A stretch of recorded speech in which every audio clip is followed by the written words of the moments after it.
At the heart of the global effort to building back better, we must make concerted structural changes that should enable a quantum increase in investment and technology transfers, and this not as charity, but instead driven by enlightened self-interest and solidarity.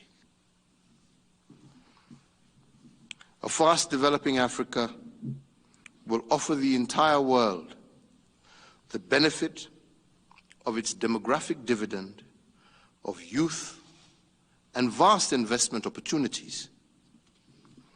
Africa can become an engine of sustainable global growth, but also as an exporter of peace, stability, prosperity. Your Excellencies, many leaders have noted on previous occasions the need to deliver concurrently economic recovery linked to climate change action. As COP26 approaches, we should aim to make clear commitments that contribute to developing country investments in green manufacturing and infrastructure that we require. A green building back better that delivers jobs as well as shared prosperity will win the support of the young generation and intensify the drive towards climate change action. Kenya is ready to become a leading green industry country. We have mounted a strong climate change response.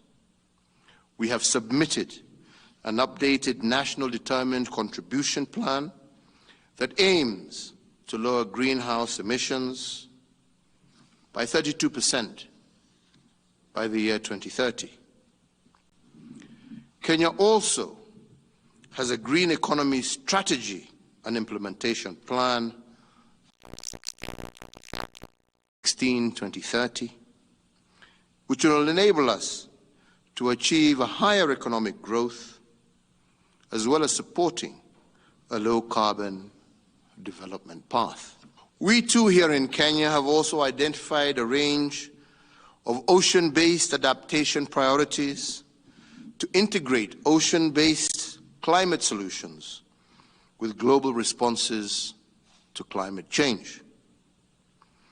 We look forward to co-hosting the second United Nations Oceans Conference with Portugal in late June 2022 to galvanize commitments and partnerships that will promote ambitious global ocean action and scale up investments in our blue economy.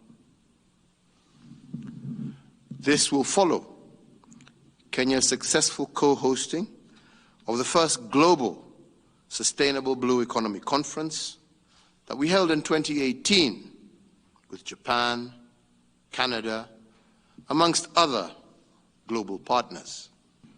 Mr. President, Kenya is blessed with a youthful and indeed well-educated and productive population that has managed to build one of the most vibrant mixed economies on the African continent. We are implementing ambitious programs to prepare our country to produce decent and rewarding jobs for these young people.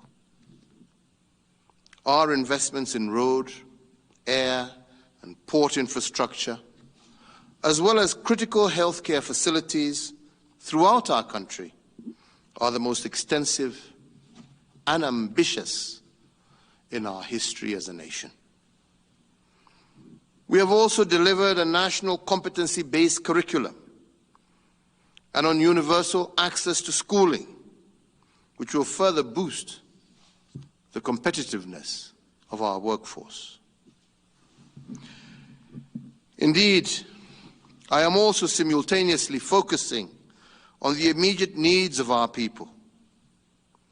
We have targeted 3.3 million households across our country that are most at risk, and in the process achieved a 50% reduction in the number of food insecure Kenyans.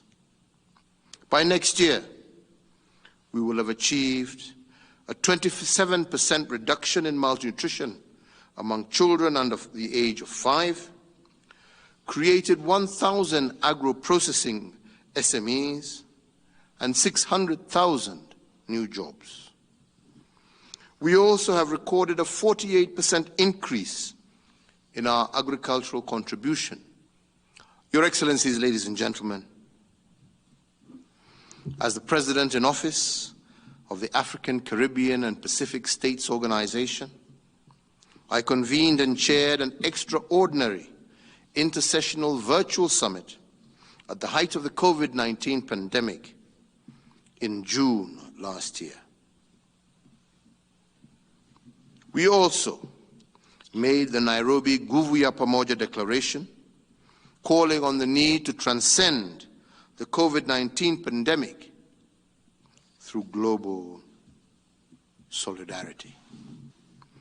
I also recently hosted the inaugural African CARICOM Summit, during which we re-established the critical need for peoples of African descent to strengthen our economic and political linkages. It was a historic and proud moment for me personally to be part of the great legacy of the Pan-Africanist agenda globally. What ties these events and others that I have participated in during the last year is the collective conviction that the global system is not working well for all our people and all our regions. The unequal trade and investment patterns, the outflows of illicit finance and inflows of illicit small arms and light weapons, the extraction versus production mentality are all escalating global inequality, fragility, conflict, and violence. Many of the tools at our disposal to deal with these challenges are not living up to their promise. One such core tool is the United Nations Security Council, in which Kenya has been elected an active member since the beginning of this year.